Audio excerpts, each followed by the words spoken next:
Aqui no Templo Budista Theravada com o presidente, Sr. Jorge Alois, ele é presidente da Sociedade Budista do Brasil. Jorge, o que é ser budista no dia a dia?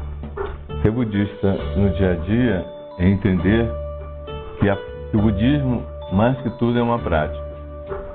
Uma prática em que você tem que considerar a questão ética na sua relação com todos os seres humanos e com todos os seres animais e com toda a natureza.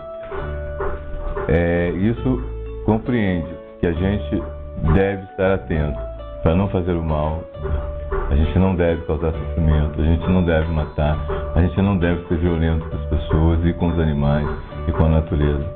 A gente deve estar atento à nossa palavra para não a usarmos de forma inadequada, para não sermos grosseiros através das palavras, para sermos gentis através das palavras, porque não adianta dizer uma verdade de forma rude, né? Então é melhor que você diga uma verdade de forma gentil e amável, no momento adequado. Você não deve usar drogas que prejudiquem o seu nível de consciência, seu estabelecimento na consciência. Você não deve praticar atos sexuais errôneos.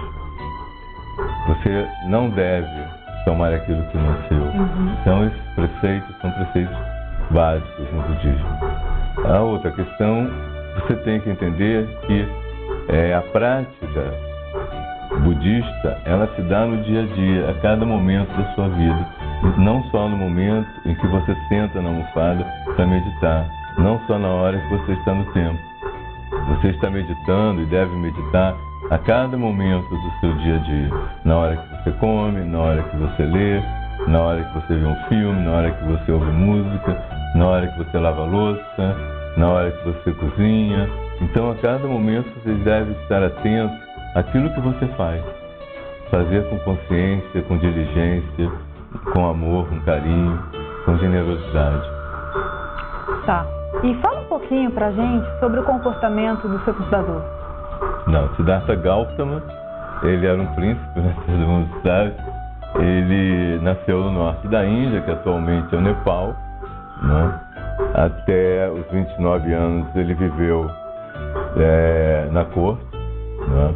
Ele tinha 3 palácios, um para passar o inverno, outro para passar o verão e outro para passar a estação das chuvas, né? Então, preocupado com a questão do sofrimento, pela existência do sofrimento e como superar esse sofrimento, aos 29 anos ele renuncia ao palácio, renuncia à nobreza, ao seu futuro de rei, ele seria o próximo rei, renuncia ao filho, à esposa, aos pais, para buscar uma resposta que seria útil para toda a humanidade e para todos os seres.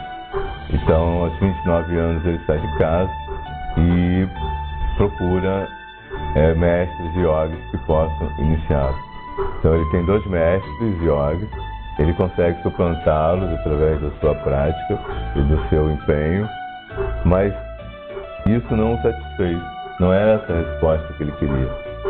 Então ele parte e vai viver com as setas que praticam mortificação. Então ele mortifica o corpo durante anos, de forma extrema, até ficar extenuado. Quando ele descobre que também através dessa prática ele não consegue responder à questão do sofrimento, né? E como superar o sofrimento. Então ele decide sentar-se embaixo de uma árvore, a árvore Bodhi, né? Que é a árvore da iluminação, e é uma figueira muito frondosa que nós temos várias aqui no Brasil, né?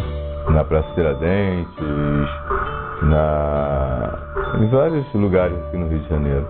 Então, assim, ele se senta embaixo dessa árvore e decide que só irá levantar de lá quando conseguir responder à questão da superação do sofrimento.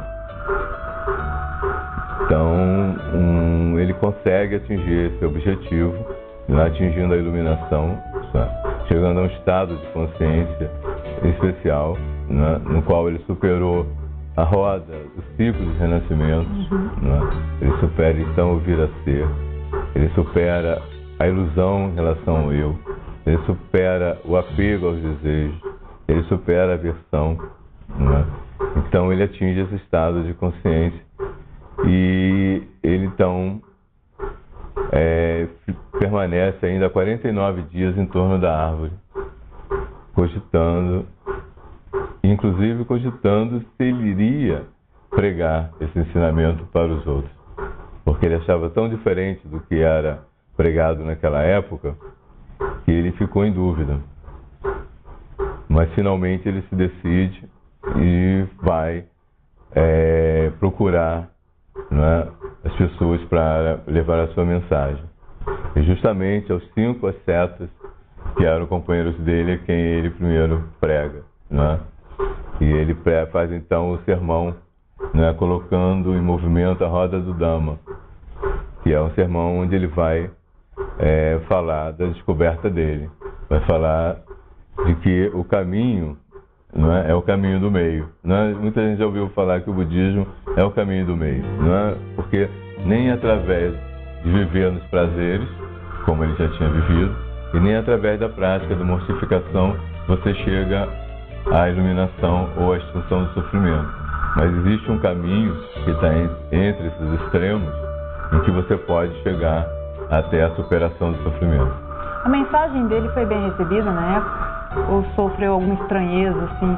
Não, a mensagem dele foi muito bem recebida, né? Ele realmente, até por conta, né, dizem, né, que ele emanava, né, uma aura, uma luz, né, e uma paz muito grande, né, na maneira de se colocar, né? A mensagem dele foi muito bem recebida.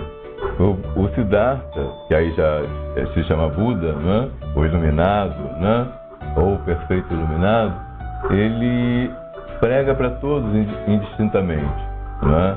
Ele tem essa coisa democrática, né? Ele rompe um pouco, ele rompe bastante com a questão das castas, ele não liga para essa questão das castas, né? Ele vai dizer que o mais importante é o que está no seu coração e está na sua prática, e não de onde você nasceu, não é? Qual a sua origem de nascimento, não é? Então ele tem uma aceitação muito grande por pelos reis, por brahmanes mesmo, né, que mantêm, então, fazem doações para que ele possa se estabelecer em alguns lugares, né, oferecendo comida, né? Então a mensagem dele foi muito bem recebida. E quais os 3 pontos mais importantes da mensagem do budismo, resumidamente?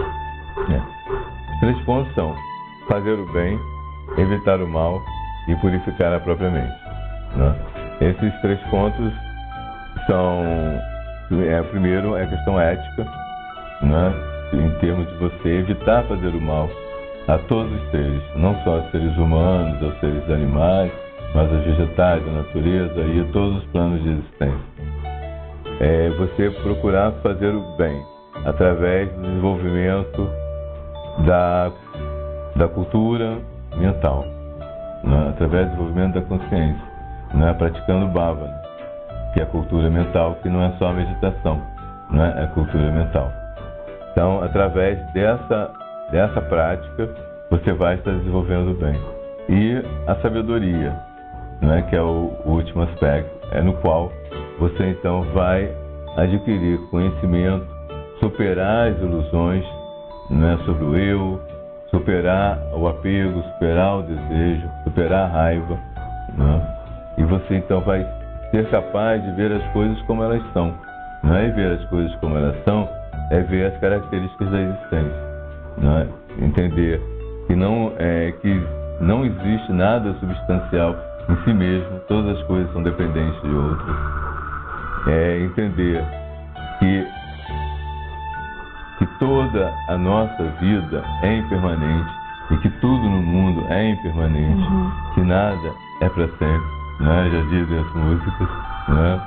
Então, e também entender a insatisfatoriedade da nossa existência, que nós sempre estamos insatisfeitos e por isso nós estamos sempre sofrendo. Então, esses 3 aspectos, né, são os 3 aspectos básicos que estão presentes em todas as religiões. Todas as religiões dizem fazer o bem, evitar o mal e purificar a própria mente, né? qualquer religião que você possa abordar, essas 3 características são presentes. Correto. Fala um pouquinho pra gente sobre o caminho óctuplo. O caminho óctuplo. O caminho óctuplo, ele é a quarta nobre verdade. Quando o Buda vai pregar o primeiro sermão, não é, colocando em movimento a roda do Dhamma, além de dizer que o caminho do meio, não é o caminho que pode levar à superação do sofrimento, ele enuncia a descoberta que ele fez, não é? Primeiro, que existe o sofrimento. É uma constatação que todos nós podemos fazer. Na vida, não é, existe o sofrimento. Não é? Todos nós, em algum momento da vida, sofremos, não é? E continuamos sofrendo. Não é? Que ele vai dizer, então, que existem causas que levam ao sofrimento. É a segunda nobre verdade. Essas causas são a ignorância, isso é, a ilusão que nós temos sobre a existência de um eu, a ilusão, a não aceitação que nós temos da impermanência das coisas, né? A insatisfatoriedade que nós temos, a raiva, né? E o apego. Todas as questões são questões que nos levam ao sofrimento. Então essa é a segunda nobre verdade. A terceira nobre verdade, ele vai dizer, é possível acabar com o sofrimento, né? Então que é uma novidade maravilhosa, né? Você ouviu dizer que você pode acabar com o sofrimento, não é verdade? Então, assim, e a quarta verdade, assim, qual é o caminho que leva à libertação, que leva ao fim do sofrimento, né? Que a gente vai chamar do caminho óctuplo. É o caminho de 8 passos. Que não necessariamente que esses 8 passos tenham que ser dados assim, um depois do outro, mas são aspectos que estão dentro de nós, dentro de cada ser humano, não é? Então, ele vai começar a dizer, todos através da compreensão perfeita, não? Eu posso chegar a um pensamento correto ou perfeito. Eu vou, através desse pensamento, eu vou usar a palavra corretamente. Vou ter um meio de vida correto. Ter um meio de vida correto significa eu ter uma profissão, uma forma de ganhar, né, o meu sustento, manter minha família, né, me manter de forma que seja saudável, né? Tanto aqui agora como depois, né? Então assim, seja de forma lícita e até mais do que isso, por exemplo, profissões tem matar animais, né? Por exemplo, ter um abatedor, ser dono da abatedora, né? É uma profissão complicada do ponto de vista budista, né? Porque você vai estar causando sofrimento e vai estar levando animais à morte, né? Então, assim, até biólogo, tem um amigo meu que está construindo biotério e está preocupado com isso, porque o biotério você cria animais para depois ser sacrificado, então ele vive um conflito. Então, assim, tem uma moça que trabalha com formiga e que no experimento matar a formiguinha. Então são questões que você, do ponto de vista ético, né, em termos de não causar sofrimento, você fica preocupado. Mas claro, tráfico de arma, não é vender arma, tráfico de drogas, nada disso não é uma profissão para um budista, não é um meio de vida correto, né? Então, assim, eu falei da palavra correta, do meio de vida correto e do modo ou comportamento correto, né? Você não ser agressivo, não usar drogas, não ter comportamento sexual errôneo, né? Então, assim, ser gentil, ser amável com as pessoas. Então, isso é um modo de vida correto. Depois você vai ter os outros 3 aspectos, que são aspectos da prática da cultura mental, né? Que é o esforço correto, né? O esforço correto não é só o esforço no sentido de você sentar ou praticar meditação, ou não é só o esforço de estar atento no dia a dia ao seu comportamento, mas também é o esforço de evitar que surjam na sua mente, né, pensamentos ruins, negativos, né, que levem ao sofrimento, né, que produzam, né, coisas negativas, né, tanto para você quanto para os outros, né. Então você tentar evitar que surja. E se surgiu, você tentar suprimir o que surgiu, esses pensamentos negativos. Fazer um esforço no sentido de que surjam pensamentos positivos, pensamentos de amor, pensamentos de bondade, construtivos. Fazer um esforço no sentido de manter esse pensamento. Então esse é o esforço correto. O outro aspecto é a atenção plena correta.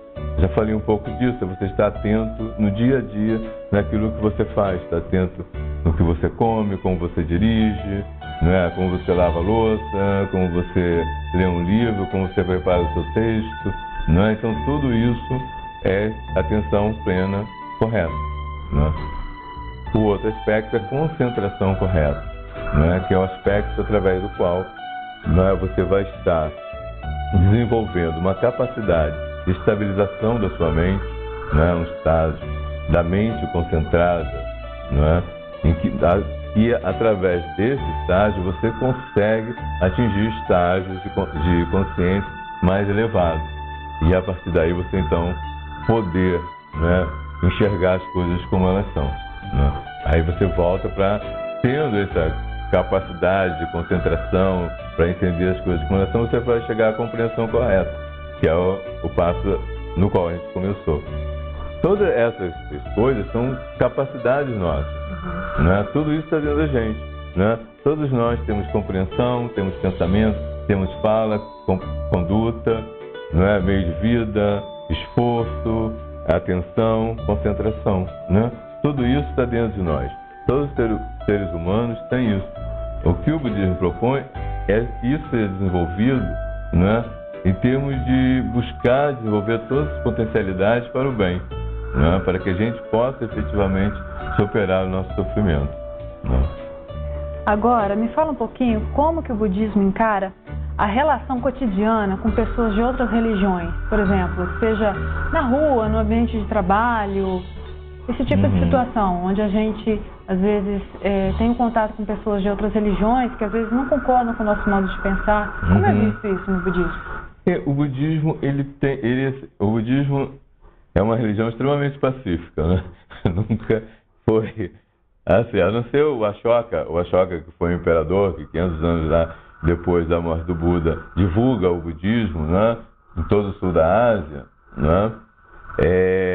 Mesmo assim, quando ele divulga o budismo, ele não divulga de forma guerreira, né? De forma armada, né? Inclusive ele encaminha os dois filhos, a filha e o filho, para serem divulgadores do budismo no Sri Lanka, né? Então ela é monja e o filho é monge, né? Então eles vão divulgar o budismo no Sri Lanka.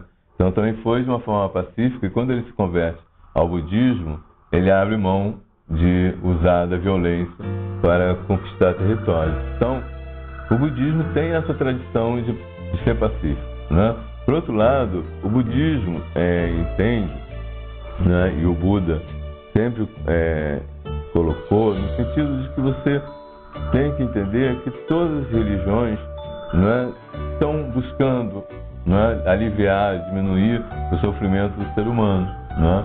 Então esse entendimento é que a gente tem no dia a dia, né? Sim. E que o budismo é uma forma de ver essa coisa, né? É uma forma de ver como se supera o sofrimento.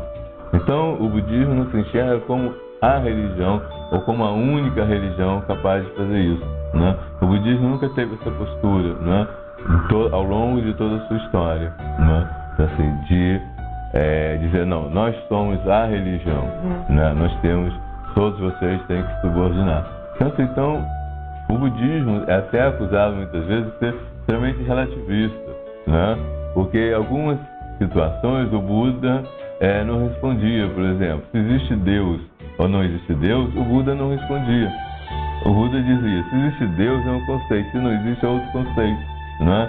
Então, assim, a gente não deve trabalhar preso aos conceitos, né? Então o budismo prega isso, que você esteja observando as coisas e não ficar preso a conceitos, né? Então, assim, até se acusa o budismo de ser relativista, mas o budismo não é relativista na questão da ética de forma alguma, né? Então o budismo entende que a questão ética não dá para ser relativista, né? Se você realmente quiser buscar, né, a questão do bem, de criar, né, uma sociedade mais harmônica, que os seres humanos e que todos os seres possam ser felizes, né, você não pode transigir na questão da ética, né? Agora, em termos do que cada um pensa, né, a gente lida isso como um conceito, até em relação ao que você mesmo pensa, né? Porque na prática da meditação, quando você senta, o seu pensamento é um pensamento, ele não é verdade em si mesmo, né? Então, quando você está observando o seu pensamento na prática da meditação, você tem que entender que ali é só um pensamento, ele não é nada mais do que isso, que a sua verdade não é maior do que a verdade de qualquer um outro, né? Então, nesse sentido, a relação dos budistas, do modo geral, com todas as religiões, é muito tranquila, né? Respeita-se, entende que todas as religiões, né, buscam a mesma coisa, né? Isso não é só o budismo que quer buscar a felicidade dos seres humanos, de modo algum, né? Todas as religiões estão voltadas para isso, né? A gente entende que a religião, né, é a grande força que conseguiu, né, e que trouxe para os seres humanos, né, um freio em relação à sua violência, né, à sua voracidade de dominação, e é a única força capaz de paralisar isso, né? Porque a religião é que traz a questão da ética para os seres humanos, a religião é que traz a questão da moral, e se a gente pegar todas as religiões, elas vão ter um código ético que é basicamente o mesmo, não é? Então, nesse sentido, o budismo tem, e os budistas procuram ter o maior respeito por todas as práticas religiosas. As religiões, tem duas grandes, que é a Theravada e a Mahayana. Theravada somos nós, né, que é o budismo que é praticado no Sri Lanka, no Laos, na Tailândia e no Myanmar. Então tem essas duas grandes escolas, né? A Theravada e o Mahayana, né? Então o Dalai Lama ele é tibetano, então, ele é do budismo tibetano. Não tem nenhuma relação direta com a gente. Não tem, não é? Então assim, a fonte doutrinária é a mesma, né? Não existe grande diferença, o fundamental, na fonte doutrinária, né? O uso é baseado nas 4 9 verdades, o caminho óxido, nos 12 elos, né? Tudo é a mesma coisa, né?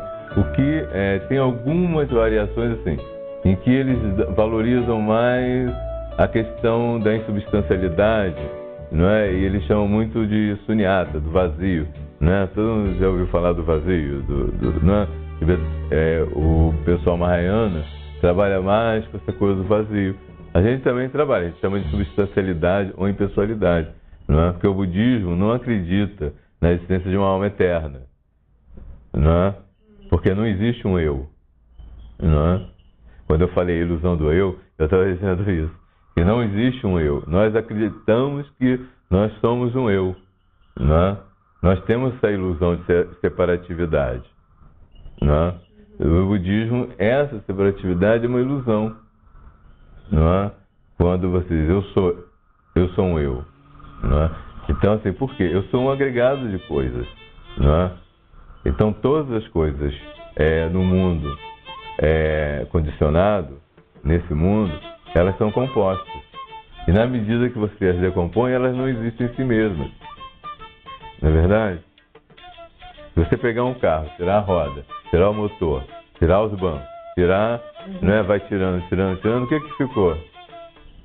Não, na verdade, você fala do lenço. O lenço seria composto de fios, né? Uhum. Para cada fio não sobra nada. Não sobra nada. Então, é substancialidade. Né? Todas as coisas são condicionadas, são compostas de agregados, de outras coisas. Você não conhece, já se falar assim, logicamente eu falo, desculpa, mas assim, já leu alguma coisa sobre Sai Baba? Olha, eu na verdade, eu fui uma vez lá no centro ali em Vila Isabel. Uhum. Eu estive lá visitando com um amigo, com uma amiga, nós fomos lá uma vez só. Não tenho esses grandes conhecimentos, né? Uhum. Mas também podemos trocar. Faz uma palestra sobre um discurso sobre o Buda. Aham. Buda Purnima, né? Eu estava lendo hoje a respeito. Todo ano tem a celebração do dia do Buda lá na Índia, no Ásia dele. Quando vocês comemoram o dia do Buda? A gente, na verdade, não tem assim, uma tradição dentro da organização no Brasil de uma data para comemorar, não. A gente, no dia realmente do Buda, né, que é o mesmo dia que vocês comemoram, a gente, no domingo próximo, mais próximo, a gente sempre faz uma palestra, entendeu?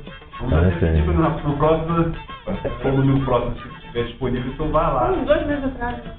O quê? É de maio, né? É em maio, é a lua cheia de maio. É o Vesak, que Vesak quer dizer maio, né? É a lua cheia do maio. Como o calendário é lunar, né? A primeira lua cheia do mês de maio, você comemora as 3 datas, na verdade, né? Você comemora o nascimento, a iluminação e o passamento. Os três fatos são comemorados na mesma lua cheia do mês de maio. Como vai comemorar? Como é essa comemoração? Olha, parece que lá nos países asiáticos é assim, com grandes procissões, com elefantes, um festival mesmo, entendeu? Com comida gratuita. São os 3 dias de feriado, né? Então, porque a religião é religião praticamente de Estado, né? Em alguns desses países, como no Sri Lanka, né? O budismo é religião oficial. Tailândia, o rei é budista na Tailândia. É muito diferente, né? Porque as pessoas pensam assim, não, a prática budista nesses países provavelmente é muito semelhante à prática da religião católica aqui no Brasil, né? Fica institucionalizada, né? Fica estereotipada, fica vazia de significado, né? As pessoas vão muito para poder receber bênção, ou fazer casamento para ter alguma vantagem. O ser humano tem o mesmo pensamento mágico em tudo quanto é lugar, né? Independente da religião ou do país que está, né? Então, assim, nós somos universais. Então, aqui nós fazemos um almoço, né? A gente começa desde manhã a ter meditação, né? De manhã cedo, 7 da manhã, depois a gente tem um puja de oferecimento da comida, né? Cada um traz alguma coisa, então o almoço é um almoço coletivo, né? Comunitário, e cada um faz uma doação para o almoço. Aí tem o almoço, esse ano a gente fez uma música indiana, nós temos um companheiro que faz parte de 3 conjuntos musicais, né? Então nós tivemos música, ele toca cítara, aí teve uma que ela estava tocando flauta, ela toca flauta chinesa, tinha uma que tocava violino chinês, aí nesse dia foi maravilhoso, você ficava assim, né, assim, tranquilo. Depois tem o puja da tarde, os oferecimentos todos, né, que se faz, né. Então, é assim, aí vai até a noite, fica todo mundo junto aqui, conversando, comendo, ouvindo música, meditando. É um dia de festa, né? Nesse dia nós tivemos 9 pessoas praticando os 8 preceitos, né? Que além daqueles 5 mais 3, entendeu? Então, pessoas que ficaram vestidas de branco, então as pessoas simbolizavam, né, a dedicação e a busca, né, desse estado, né, de iluminação, praticando os 8 preceitos, né? Porque o leigo deve praticar 5, aqueles 5 que eu falei, né? Não matar, não causar sofrimento, não roubar, não usar da má palavra, não tomar substância intoxicante e nem ter comportamento errôneo sexual, né? Então assim, tem que praticar 5.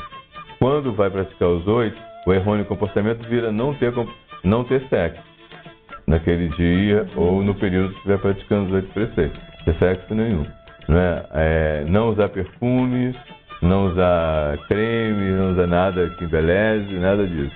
E claro que tem um significado, né, em que você vai estar, por exemplo, não usar creme, né, não se embelezar, na verdade você abrir mão, renunciar, né, a questão da vaidade, do apego ao seu próprio eu, né? Porque se eu estou me embelezando todo, me produzindo todo, eu estou bastante apegado a essa forma, né, que eu tenho, né? Então, assim, seria uma maneira de você estar abrindo mão desse apego ao seu eu, né? Abrindo mão simbolizando esse desapego. Você não ouvir música, não ir a shows. Nesse dia, se você estiver praticando os 8 preceitos, você não ouve música, você não vai a shows. A gente que estava praticando os 8 preceitos, na hora da música a gente ficou lá em cima. A gente não podia ficar aqui embaixo, a gente não podia ouvir música. Você não pode fazer nada que estimule em excesso as suas sensações e te desvie, né, do caminho, né, desse sentido. Né? Então, o monge não ouve música, né? Ele pode até ouvir rádio, né? Mas ver espetáculos, etc. Ele até pode ver se ele estiver numa função que naquele momento ele tem que assistir. Né? Então, aí ele pode ver, mas não que ele vá comprar um ingresso para ir ao teatro. Ele não pode falar isso. Né? Na época do Buda, o Buda inclusive dizia que a profissão de ator era uma profissão não adequada eticamente. Era porque era uma profissão que... O monge, exatamente, principalmente o monge, né? Ele tem que ser realmente estudado, porque foi o tipo de vida que ele escolheu, né? Foi que ele escolheu, no caso dos 8 preceitos, você vai fazer isso. Se você estiver fazendo 8 preceitos, você vai fazer isso, né? Então, nesse dia.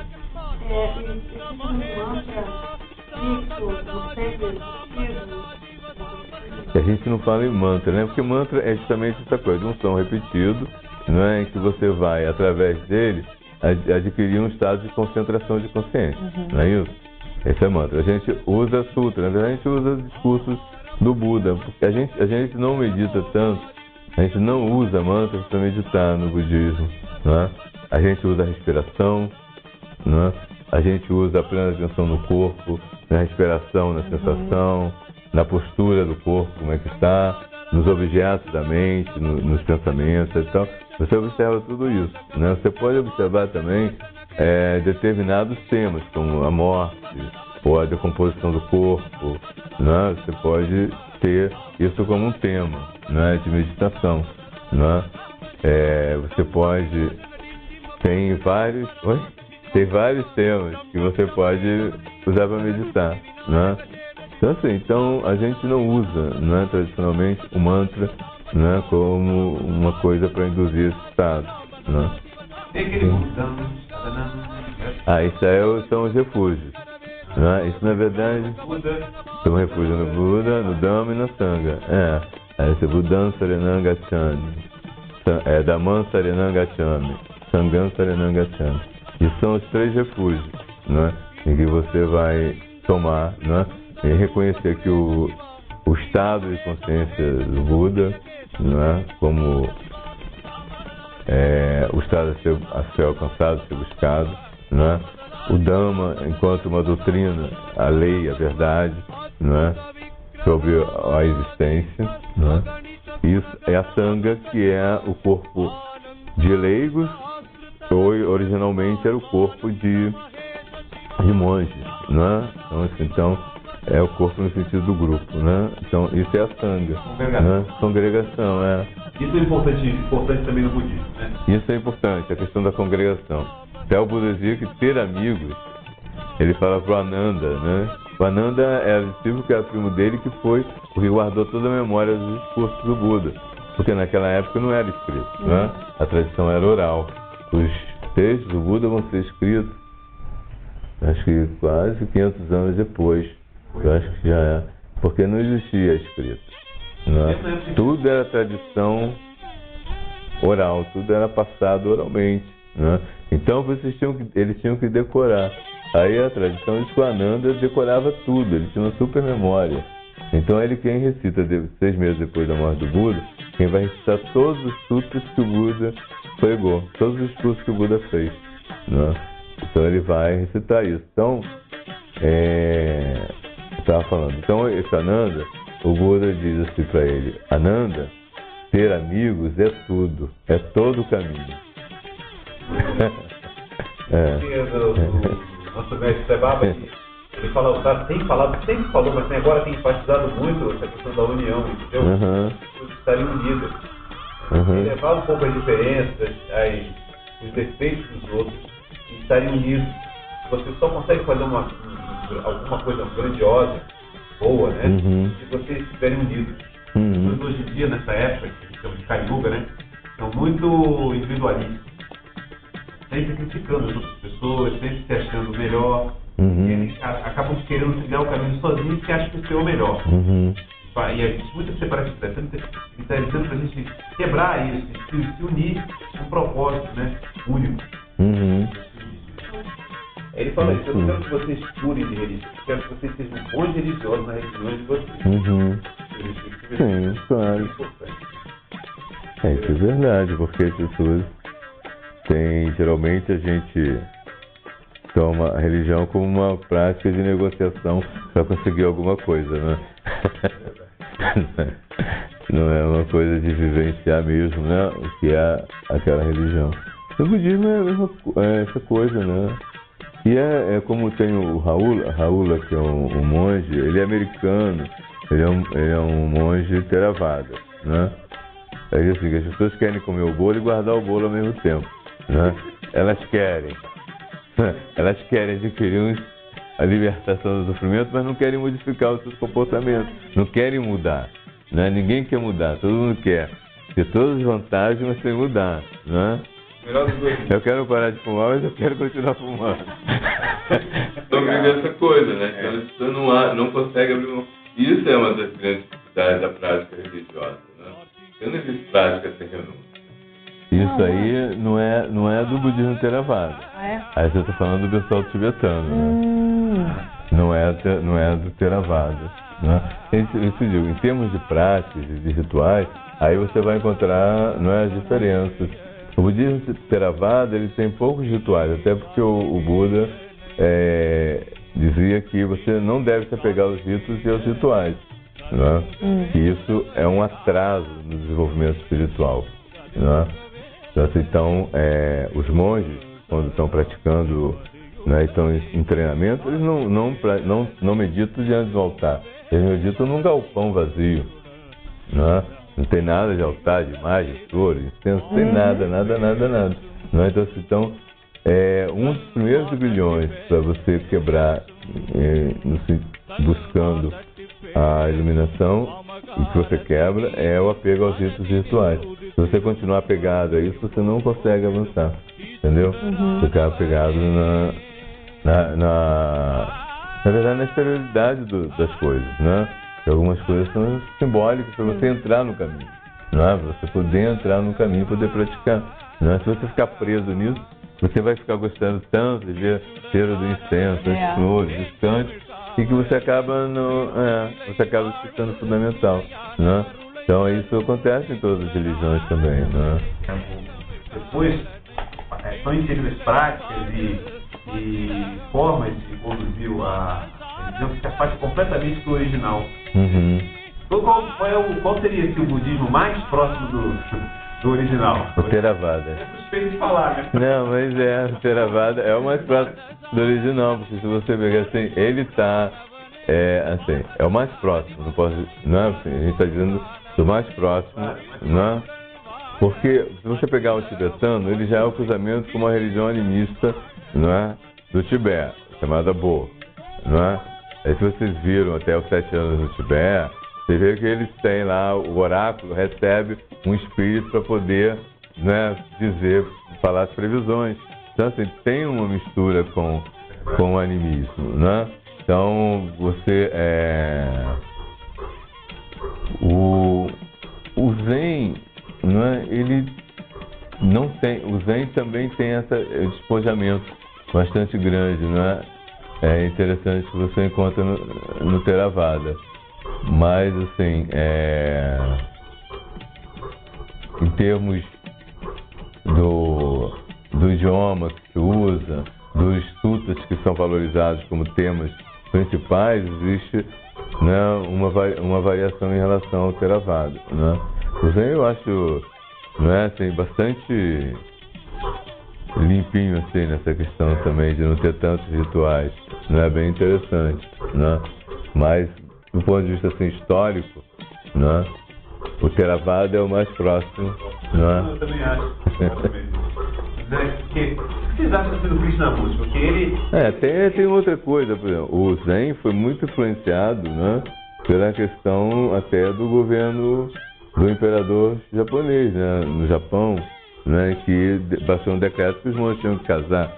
Então, por exemplo, os monges budistas, né, podem casar. Atualmente se faz esse movimento assim, de renovação, né, ou de refundação nessa questão, em que alguns mestres, né, não aceitam alunos. No Japão tem monge que é dono de templo e que passa para o filho. Isso já diferencia bastante da proposta do budismo, né? Lembrando bem, né?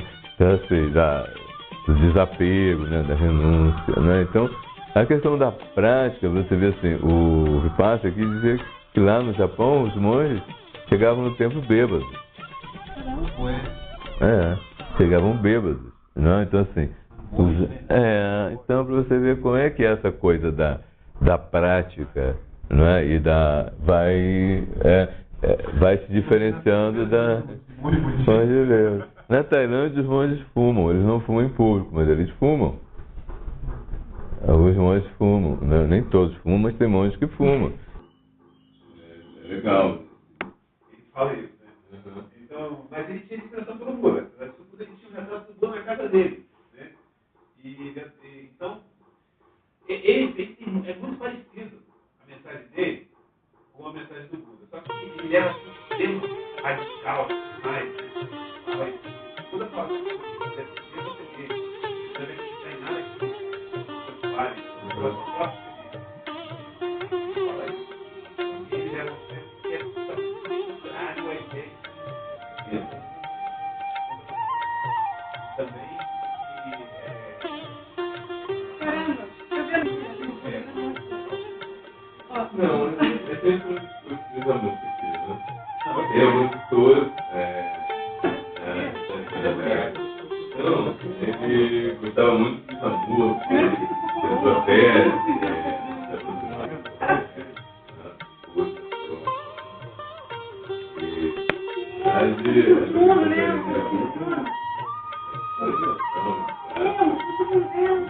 que levam na perfeição. E essa coisa tem que ser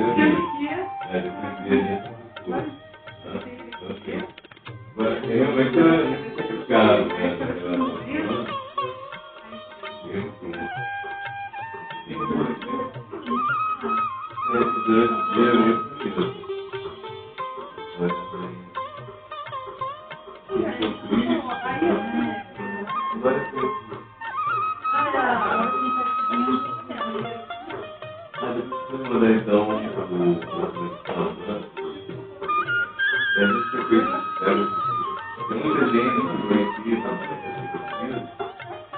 Chega na hora.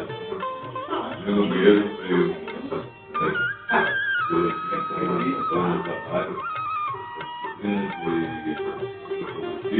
e quero fazer uma observação para